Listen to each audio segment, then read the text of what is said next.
Welcome everyone to this webinar and on this special day which celebrates women internationally, International Women's Day, 8th of March. Today we're going to explore a very different and often neglected form of women's participation, which is in sports. But before I go much further, let me acknowledge that I'm coming to you today from the lands of the Wurundjeri people of the Kulin Nation, and I take this opportunity to pay my respects to their elders, past, present, and emerging. So on to our topic for the day. It is so exciting to be able to have Michelle Redfern here to share with us her insights into women's leadership in sport. So without much ado, I hand over to you, Anna, to have this wonderful discussion. Thanks so much. And I'm really excited about our discussion today. And I think it's good timing with both International Women's Day and with events such as the upcoming Women's Asia Cup. So as Vinita mentioned, we have Michelle Redfern, who is a globally recognized gender equity, diversity and inclusion strategist. She advises organizations in the business and sporting sectors on DEI strategy development and implementation. And she works directly with women leaders to advance their careers. She is also the author of The Leadership Compass, the ultimate guide for women leaders to reach their full potential, and the Advancing Women in Sport report series. And she's also an experienced non-executive director. So very, there's a lot of knowledge and perspective here to be part of our discussion. And really, Michelle, thank you so much for being part of our discussion today. Thank you for having me. It's always nice to be able to platform women, but also to be able to support in doing that. And as you said, in this really important topic at this very important time.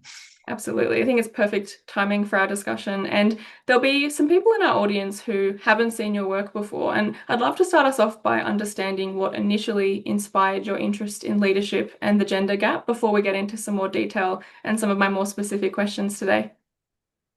Well, the short answer is what inspired me was that I was a leader and I'm a woman, and I had and a feminist. You know, I was brought up a feminist in a very feminist household and was taught to argue for my rights from a very young age.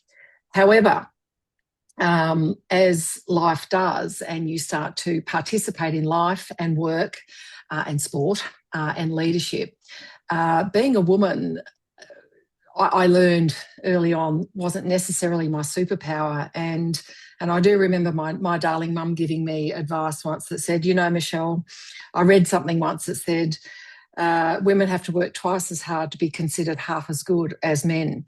And so I think that kind of encapsulates why I'm focused on closing the leadership gender gap and why I am so fundamentally committed to this cause. Leadership's important. You know, we have leaders in all walks of society, in our homes, our families, our sporting organisations, our community organisations, and of course, organisations like yours. So leadership is really important. And I think, but sometimes it's a little bit like oxygen. You only notice it when it's not there. And as I progressed through my career, two things were occurring to me. I was often the only woman or one of a very few women in senior and executive roles. And certainly when I started my board career, that was the case as well. And leadership, I was getting less and less enamoured of those that purported to be leaders around me. And I went, I don't think you're doing the right thing. So after some time, I decided I'm going to make this my mission. This is what I want to do. So I want to help more women to be great leaders. And that's it. So it's basically all about me, you know. No, I love that. And it's good context as well with just firstly, that baseline of women having to work twice as hard to be considered twice as good. You notice that when you see the critiques of women doing very standard things, being assertive, being confident, you know, there's always, you know, either that you're not even trying to have it. It can be that bias that just slips through where you think, why am I judging this person more harshly when potentially wouldn't judge a man that harshly, or finding someone more irritating and you think, well, hang on, is this person more irritating, or is it just because there's only one woman and it's different to what you're used to? And I always find it interesting when I'm looking up an organization and I have a look at their board page. I'm like, oh, who's in the exec team? And I go, oh, okay, there's no women, or there's one, and it's interesting even now. I think there's probably a lot to be done. And I know we'll speak about the state of play now, but certainly room for improvement. And your work has covered a lot of that over time. And one of the areas that we will focus on for our chat today is the conditions for women working in the Australian sporting sector. And this was something you started looking into back in 2017. What did you find when you initially looked into this? And were you surprised by what you found? Initially, I was surprised because the backstory to this, I had already started my sporting committee and board career at this stage. However, I had finished my MBA, my executive MBA, and was contemplating doing a PhD, and my university was very enthusiastic about me doing that. And one of my theories was, because I love sport and it's been such a big part of my life, my entire life, I thought, if only corporate Australia was as good as sport when it comes to women. And of course, I was thinking about my own experience, which had been pretty positive. And then I thought, I might just do a little bit of pre-research to get my PhD application kind of ready. And I started to look and went, I've been labouring under a delusion here, because sport wasn't even half as good when I'm talking about leadership representation and the experience of women. And I went, oh, crumbs, I've taken a sample size of one, being me, and thought that that's what everyone has. And of course it's not. So I went, well, a little bit of, desktop research on the good old interweb is not good enough. So I actually really want to understand what the dimensions are here, what the size of this issue is. Is it worth tackling or what have you? And of course, so the short answer is, Anna, yes, I was surprised. But then as I started to research and have conversations and expand, I went, you know what? I guess I'm not really surprised. But I was really disappointed because the inequity was so wide. And in particular for women, and of course this is nearly 10 years ago now, so I particularly focus on off-field or out of the playing arena women. So I wasn't talking about athletes, the athlete experience, which of course is very important, but I was focusing on the women working in the sporting sector. And I went, holy moly, this is really interesting. So that's what started this whole process. So yes, I was surprised. Then I was disappointed. And then I went, well, I just can't sit here and be admiring the problem, and I need to do something about it. Absolutely. And can't believe it's nearly been 10 years since you started doing this. 2017 feels a bit more recent than that. It does. We've had more attention about women's sport thanks to events such as the Women's World Cup back in 2023 with the Matildas, and increasing coverage of football in particular. But when you compare where we are now compared to 2017, have there been many changes, either both with the women working in the sporting sector, like you mentioned, or with the professional athletes, do you think? There most certainly has been, broadly speaking, for athletes. And with your tolerance, I'm going to park that one just for the moment, because it's quite an interesting set of things that are going on, which I think will have a knock-on effect. But certainly for women who are working in the sporting sector. And interestingly, one of the things that came up when I did my first report was the sheer size of the labour or the workforce in sport in Australia. And of course, there's the paid workforce and then the volunteer workforce. There are hundreds of thousands of people participating in working in sport. Some of them are paid, many of them are not. So that's a real distinction as well. And I think there's a whole conversation to be had about the expectations on volunteer workforces and things like that. But again, what has changed? Well, when I first started, less than 4% of CEOs in sport were women. We now see, and as compared to the whole workforce, it was around 16% at the time. So that's a huge delta between those two. We've now seen women in sport that the CEO rates lift to little double digits. So yes, there has been progress, and at the very top of the tree, an 8 or 9 percentage point shift is pretty big, albeit it's still pretty poor to think that less than 20% of CEOs in sport are women. So shifts have occurred, but I guess what I'm still seeing, even to this day, is that women are in the engine room of sport. So they're the making stuff happen people, but they're not invited into, and I'm using that terminology really deliberately, they are not invited into, by default, the decision-making, strategy setting, implementation rooms. By default, but by default men are. So there's still a lot of work to do, Anna.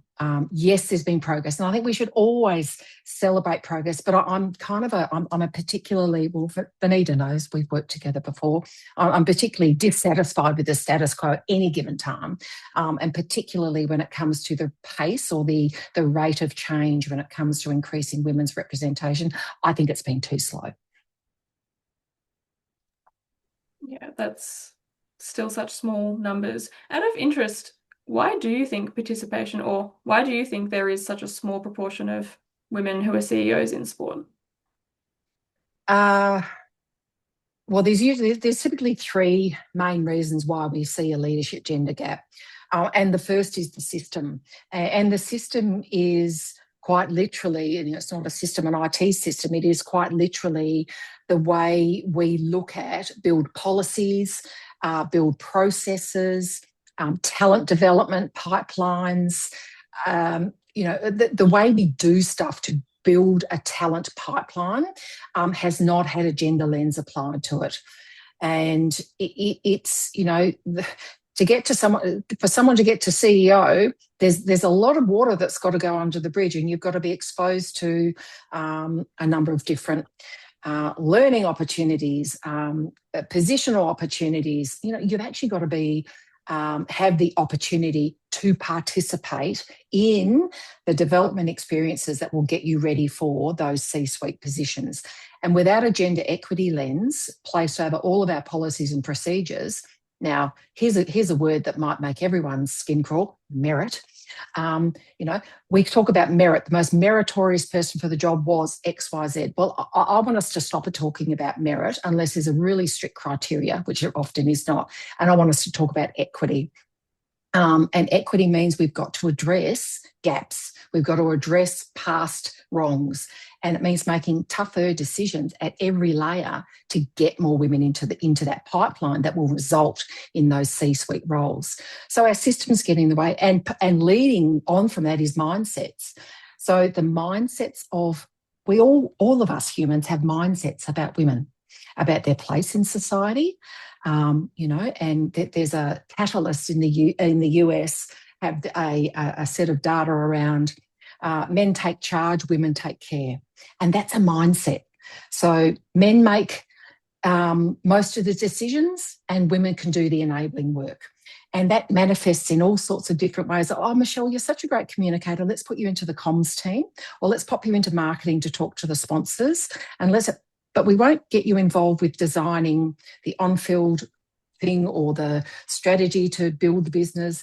So the mindsets that we have around women about their role at work, in the home, in our sporting clubs, in community, creates actions.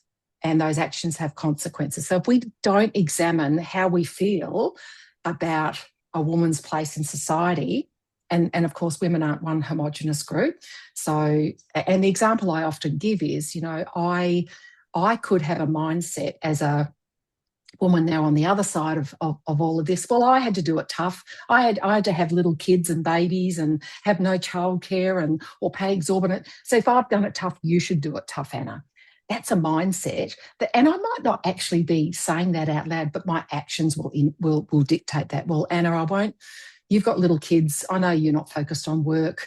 you've got bigger fish to fry, look after your kids. And I'm actually going to send Vinita to the conference probably not Vinita, I'm probably going to send Bob, who's got a wife at home looking after the kids, and he won't have to worry about childcare and things like that. And as a manager, I'll make a decision about your access to stuff that will develop you. So our mindsets and managers' mindsets, we know there's a range of different data about the impact that managers have on a woman's career. And one piece, interesting, that I heard on International Women's Day a couple of years ago is that 47% of women's decisions to leave their role will be related to their manager's treatment of them. Now, of course, that treatment's going to be, there'll be a spectrum, but for nearly half, that's pretty big. So that's a part. And then the third part is skills and the perception of women's skills. Michelle's a good communicator. Well, actually, I'm a good communicator, but I'm pretty good at finance too, and I'm excellent at strategy. But I might not be visible enough in terms of my strategic or financial acumen. And I also may not be perceived as someone who deserves to have a voice around the table. Or I may have never been exposed to the critical skills, business, strategic and financial acumen, those development experiences. And quite honestly, my research and one of my very dear friends and also business partner, Susan Colantuno, between us, we've been researching for 25 years. And we know that still women, when we think about women's development, career advice, books, experiences, 95 to 96% of those experiences designed to empower and accelerate women do not focus on the fundamentals around how to run a business. So that's a really long way of saying that's why we don't see enough women CEOs. And as a result, we need to have multi-pronged strategies to address that. The short answer is it's not women's fault, but we also can take accountability for our learning and development. Some really interesting points around that manager mindset as well, and the assumptions, because it reminds me of how women are assumed to be, when it comes to managing finances, they're assumed to be quite risk averse. We know from data in theory that women don't take risks and that they're less confident with managing money. Yet there's quite a majority of households where women will run the household finances. So how can both of those things be true at once in scenarios where women in theory are less confident about managing money, yet many women manage the books for their entire household, and that's quite standard and expected. So there's this assumption about what women are capable of versus what we're expecting them to be doing. And also, like you mentioned with the leadership books, if you read leadership books targeted to men, and it's quite specific when you read some of the, especially ones from 10, 20, 30 years ago, where it's very much about what men are expected to do and dominate and masculinity and, how that plays through in business versus women's leadership books are often about confidence and nurturing and empathy and, management skills and nurturing again. Like it's interesting how that really plays out with the content that women are engaging with. And I can imagine when you were looking into leadership, writing your own book and having, trying to build this toolkit for women, there's a lot that needs to be done there, both for leaders in sport, but also just leaders, women leaders generally across any industry. Absolutely. And one of the data points that I quote in my book was that in the year that I was doing my research, the top 200 business books were dominated by men, by male authors. And I went, surely there must be more women writing about business. And there are, but not enough.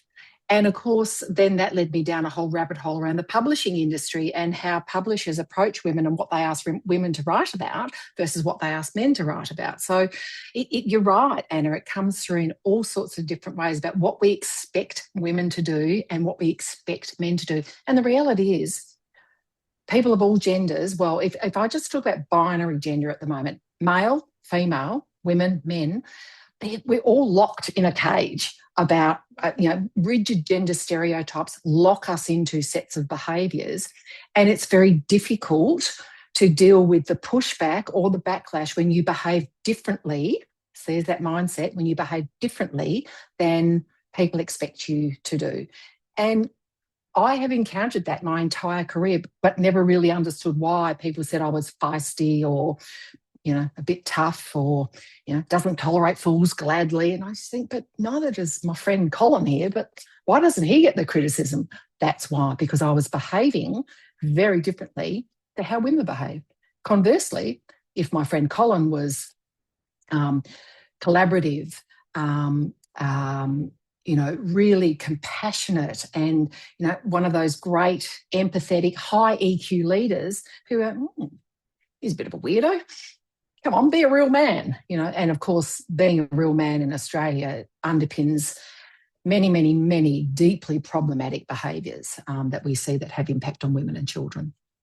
Absolutely. And there's been some conversations Vinita and I have been having about women's career histories and non-linear, recognizing non-linear career experiences, and this old mentality of let's look at the resume from the last 5 years, 10 years just doesn't really suit many women who have these gaps, which are more than reasonable. But, there's just different expectations for men's experiences and their ability to be at work and the time they take off or don't take off compared to what women do. But it's interesting how a lot of these flow through to long-standing challenges with diversity in these senior roles. And there's, so much to be done, particularly when, like we've been discussing, some of it can just be the personality of how a man is perceived versus a woman, and the additional critique, might even just become, I'm sure for some women, it's just too hard when you're getting critiqued to that level. Absolutely. To be maintaining it compared to someone who goes, well, I don't really care what people think, it's fine.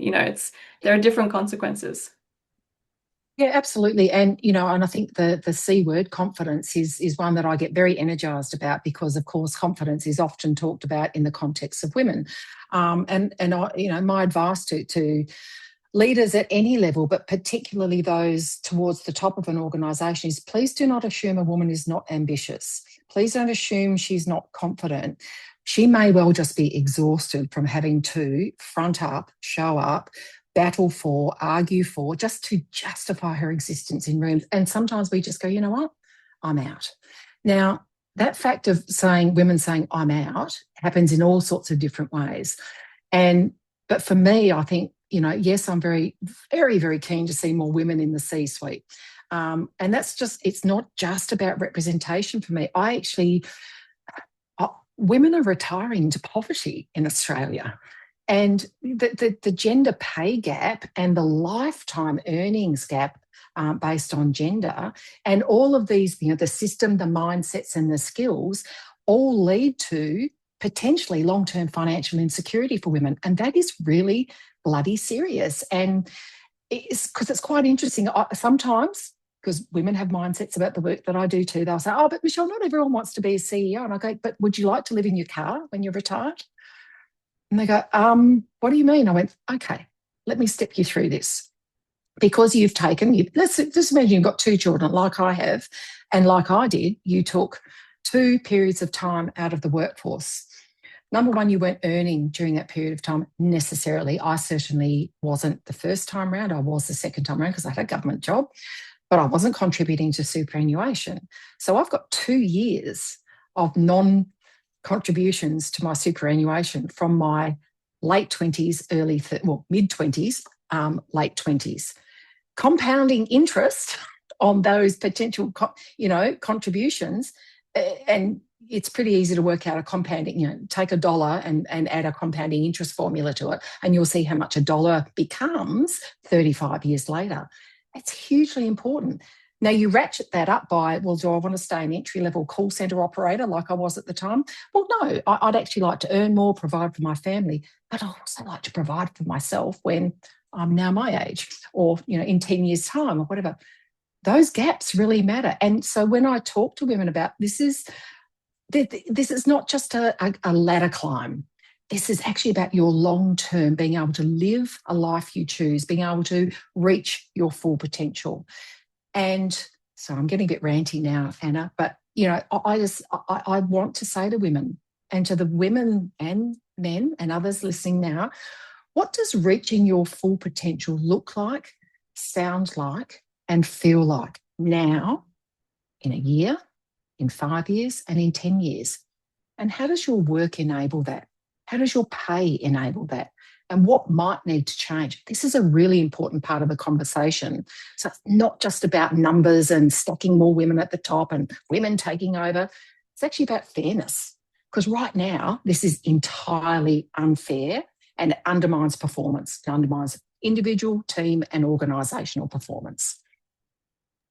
And that transitions us quite nicely to the topic about the gender pay gap, which we know exists. But I think you made a really good point about financial insecurity and superannuation gap, given that's quite specific to Australia. We see that coming through, and there's a whole new generation of people who are accessing superannuation for the first time and will continue to be accessing superannuation where they didn't necessarily have additional contributions or they've had these gaps. And then, of course, when women are paid less generally, even just retiring with their superannuation, it makes the pool of funds lower compared to those earning more. So I think you've also made a really interesting point about, oh, that's not for me. I don't necessarily want to be a leader, when leadership is in so many fields. You don't need to be a CEO to be a leader. And then, even just thinking about what you want to do and how that plays out, and valuing, knowing what you want and how that could look. But I think a really good reminder about how important that is, and the compounding interest point is really important as well, because all of these gaps add up, and you want to, of course, have the time to look after your family, but then you have these conversations with women as well where they're thinking about, should I actually take time off? Maybe I'll just do 3 months off, kids in daycare, back at work immediately, so I don't have that gap. And it's something that you shouldn't even have to be calculating if you want that time with your kids. Some people want to be back at work, fine, but yeah, it's a really good point. Well, it is. I mean, being a feminist is all about giving women choice. When choices are removed, that's not feminism. Feminism is saying you have a choice, and the system that we work within, which of course we are in a patriarchal capitalist system, and I'm doing my best to try and dismantle that, but it's slow work. But we are in that system. So how do we make that work? We actually need everyone to play an enabling role. So yes, myself as an individual, whoever I'm doing life with, so my life partner, the other parent of my children, how do we work this together? My employer, the government, it comes down, and universal childcare, paid parental leave, and reducing or removing the stigma around parental leave, because both genders have it. Women, oh well, you've got baby brain now. We'll put your career on hold for whatever. And for a man who wants to take parental leave, well, he's not a very good corporate guy, is he? Whatever it may be. What the hell is all that about? Why do you want to take all this time off? Haven't you got a wife? So again, we really have to put the enabling systems in place, and then shift the culture to make sure that everyone has fair and equitable access to them. Absolutely. There's definitely a need for those mentalities and assumptions that we've been speaking about, and the assumptions about things being negative, having time off, or not wanting to tell your employer that you may want kids in the future, because what if it means you then can't get promoted, or getting overlooked for those opportunities, like you mentioned early in the beginning as well. And it'd be good to discuss the gender pay gap, just given I know you've got a lot of knowledge and research about this, but what have you learnt about the challenges for women in this space, in the sporting sector, in terms of that pay gap? And does that also tie in with the executive roles that are available to women as well? Oh, most definitely, and of course they are interlinked. So when we see more men occupying the higher paid roles, so the decision-making roles, obviously that skews the balance. So the gender pay gap, of course, is the gap between the average of all men and all men's earnings and the average of all women's earnings. So of course it stands to reason that when there are more men at the top earning more and more women down the bottom earning less, there's going to be a gap. In sport, it is very pronounced. And again, it has made some inroads, although data is hard to get around sport. So I often use WGEA, so workplace gender equality data, but of course, not all sporting organisations are big enough to report to WGEA. So we have very fragmented information, data. So I'm always very cautious about making grand statements. But the reality is, when I started off way back, I looked at the gender pay gap at all levels, and it was as high as 50% in some levels. But in general, sport's about 30%. And for all earnings and things like that, Australia has now all industry has about 21%.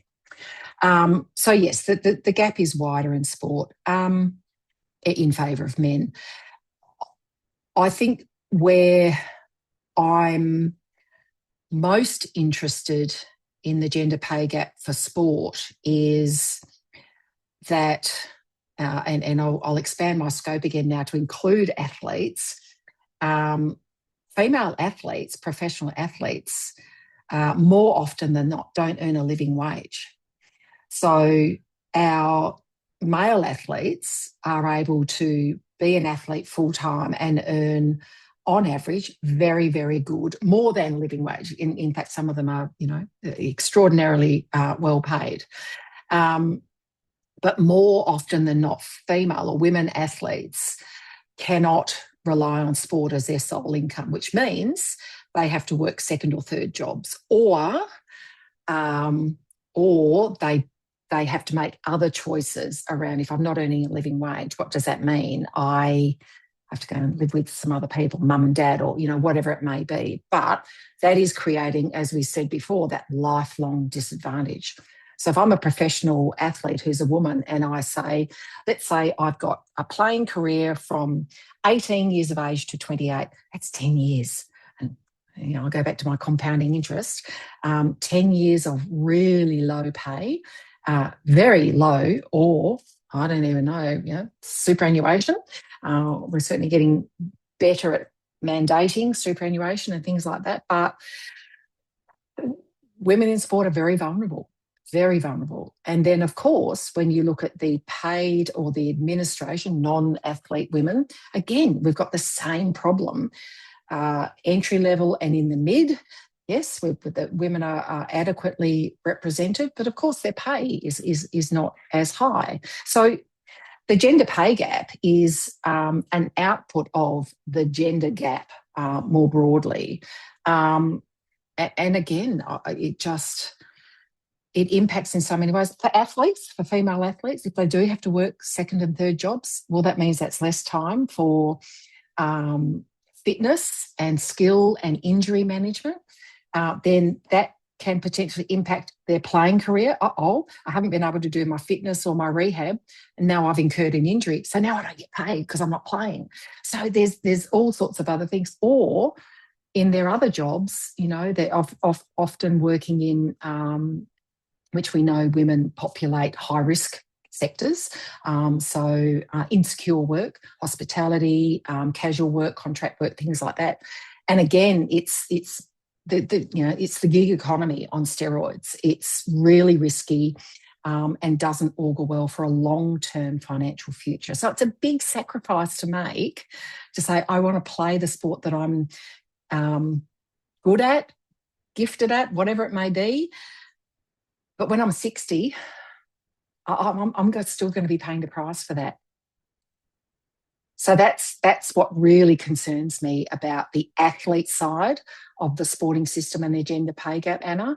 And of course, my concerns about the gender pay gap full stop apply to women working off field as well. Absolutely. And if someone is working 2-3 jobs to then be able to sustain playing their sport professionally, there's many women, I imagine, who have to end up just quitting the sport because it's not sustainable, or delay having kids, or have relationship challenges, and all of this puts additional pressures, mental health, physical health. You mentioned rehabilitating injuries. Yes.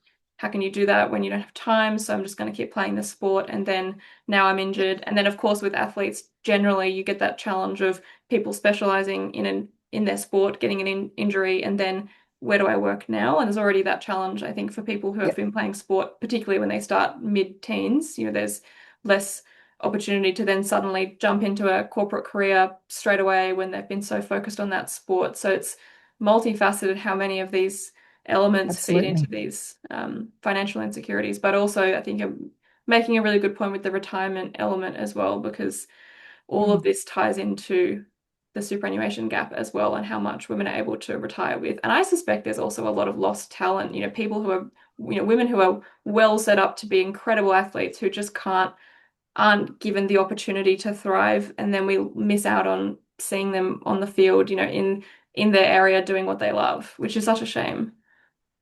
It is. And in the sport that I love the most, which is Australian rules football, we have seen many, pardon me, enough retirement announcements from women athletes who just said, I can't do it all, or my body's broken, or I need to go back and finish my degree because other than that, I'm not going to be able to get a job. And they're a loss to the sport. But then I get quite angry because I think, well, I've been hanging around Australian rules football for a long time, and I know that in the 90s, the system started to say, you know what, we need to look after these young men that are coming into this system and make sure that they are studying, make sure that they are getting ready for life after football, blah, blah, blah, blah, blah. And as a result, they said, well, okay, we need to pay them a living wage. In fact, we need to pay them more than that, and we need to support them. And we have systems inside the clubs and the association itself to make sure that we manage the physical, emotional, mental and financial health for all of these young people. And I'm just not seeing the same rigour and fairness applied to the women's game, no matter what it is, just yet. Absolutely. And potentially that's something, just the way that women's sport is perceived compared to men's sport. And yeah, that's a long time ago for them to have had that realisation, but had that realisation apply for only men. So that's quite disappointing, but also not surprising. As you mentioned with a lot of this, none of it ultimately is that surprising when you think about it, though it is very disappointing. Well, it's not surprising because broadly speaking, there's still a fairly homogenous group making decisions at the most senior levels of sport. And when I say homogenous, they are largely white men or white women who are privileged. So we just don't have diversity of thought or enough diversity of thought and diversity of lived experience in those decision-making rooms. And again, there's a small group of people who hold power and decision-making authority, and that's why we see unfair and inequitable systems being created or perpetuated. And what do you think, if we look to the future, what do you think is needed, firstly? And also, is there anything that you're optimistic about that you've seen, start to change, or what do you think's needed, and what's looking hopefully a bit more positive for the future? Look, there's no doubt that the visibility and representation of female athletes has increased exponentially, and particularly in the last, well, really since the global pandemic ended. It's been extraordinary. Now, that hasn't happened by accident. Of course, oh my goodness, look at this, an overnight success. I want to nod to every woman that's been working in this system for 30 years to make this happen. And I think Billie Jean King is one of the, I guess, globally well-known enough figures to say, she started the Women's Sport Foundation, or was one of the co-founders yonks ago, and that is now starting to have real power. We're seeing very high profile and wealthy people like, Serena Williams start to invest in, I'm going to buy a soccer team, or I'm going to buy and it will be a women's soccer team, and so on and so forth. And as a result of that, there are certain criteria put in place to say, well, this is the way we're going to do stuff. So I am very hopeful for the rise of women's sport and just the sheer visibility to continue to drive change. So I think that is very, very clear. I still am, as much as I get very grumpy about systems and what have you, I am still very thankful around Australia's strong legislative framework to assist closing the gap, the gender gap, I should say. So we have very strong and strengthening reporting requirements for organisations to report and be visible. Are we doing the right thing across a range of different gender equity measures, representation just being one of them, and that shining a light creates accountability, and I'm okay with compliance. because compliance then becomes culture eventually if we keep doing all of the enabling activities that go with it. So I'm very hopeful around that. I think there's strength in our legislative framework, and there's strength in the visibility of women, and there's enough of us really raising the profile of women at a, for me, at a community and I guess a relatively local Australia level to the global platform as well. And women are being taken seriously. That makes me feel really hopeful. Yes, we have many, many things to do, but I think particularly in this day, International Women's Day, we do have to stop, breathe, reflect. Who are the women that got me here? Who do I have to say thank you to? And who do I have to keep helping to keep this fight going? Because it is a fight. It is a fight against a long-standing system that has favoured one group of people in the world over others. So I'm very hopeful. You got to have hope, Anna. Otherwise, you go crawl under the doona at night and don't come out. Absolutely. And I love that as a concluding thought around just thanking people for the work that's being done. And also I think there's a lot of work you're doing specifically with your leadership work, highlighting women in this space who are doing amazing things, but also being such an advocate and being such a voice for both leadership and also for women in sport. So really am so grateful for your time in our discussion today. I think there's been so many amazing topics that we've touched on. They all tie in really nicely together around how women are perceived, the biases that exist, the opportunities for ensuring women can build that economic independence, particularly women in sport and athletes, and also just more broadly, I think some good lessons for when we think about women in leadership positions and, being aware of some of the thoughts we might be having or recognizing why it is so challenging. And it's not just because women aren't trying hard enough. You said at the very start, women, it's not your fault, but there are things that can be done to make it a little easier. And it's also, I think some of it is that self-belief and recognizing that maybe you don't want to be the CEO of a major organization, but there is opportunity for leadership that can also inspire younger women or women in your team. Or I think there's a lot about role models and inspiration and setting that framework, which can make a big difference. So I'll hand over to Vinita to conclude our session, but just thank you again for sharing your thoughts and being part of this discussion today. Oh, it's my pleasure, Anna. And I think to wrap up all of my thoughts, I'm done. I'm fed up. I'm over. I'm finished proving that women belong. I now want us to design a system that women can lead. And that means we need more women in that design room. So we belong. We do belong. So now let's crack on and get the new system in place. That's such a wonderful way to wrap up the conversation today, Michelle. And, thank you so much for all of the insights that you've shared. At the Centre for Financial Wellbeing, our focus is a lot on what is it that enables women in particular to have financial wellbeing. And as we've talked about today, work, career, opportunities, these are the things that need to be able to support women to have financial wellbeing. We also know that when we invest in women's well-being, it actually pays multiple dividends to the family and to the community as well. So I love the fact that you're focusing not just on trying to fix the women, but trying to fix the support systems that support the women. And this is something we've consistently heard from many people we've talked to about these issues. So, thank you again for giving us another completely different view on it through the lens of gender in sport. I also love the fact that, we're recognizing that leadership, financial opportunities, physical strength, mental well-being and resilience, all of these are interconnected. And unless we can take a gendered lens to recognizing and supporting each of these aspects, we're not really going to be able to support women to do the best and live to their full potential. I also love the fact that you recognize that full potential means different things at different stages of life, and that we need to be able to change the supports that are offered to women at different stages of their lives as well.